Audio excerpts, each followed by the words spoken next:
Hello, welcome back to another lecture. In this lecture, we are going to be learning how to create sketch fillet and sketch chamfer. So let's start a new part file. Click OK. And I'm just going to fix this.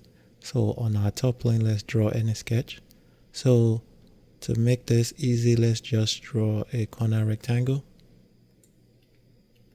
So something like that on the origin point. And for practice, let's fully define this by adding a dimension. So let's make this 6. And I am working in inch. And let's make this 5.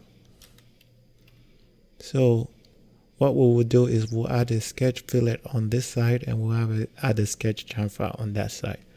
To add a sketch fillet, all you do is you come here to your sketch fillet.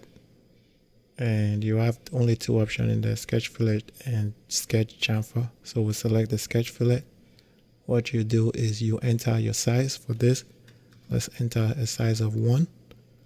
And to add a fillet, you can select the line and the line and click OK. And that will add the fillet. Or you can select the point between the two lines and it will add the fillet. That's how you add a fillet. And when you are done, you can click this box to close it. And to add a sketch chamfer. And there are two types of sketch chamfer. The first is angle distance. So you specify your angle. For this example, we'll leave it at 45.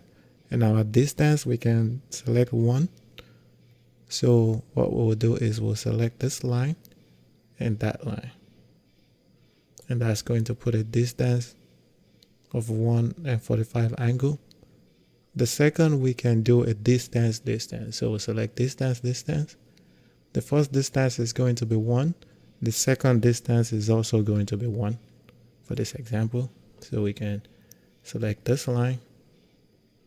And let me exit out of that. Try it again. So select our sketch chamfer. Distance 1. So we'll select this line and that line. And those are the way you add fillet and chamfer in SolidWorks. And if you have any questions, please let me know. Thank you, and I'll see you in the next lecture. Bye.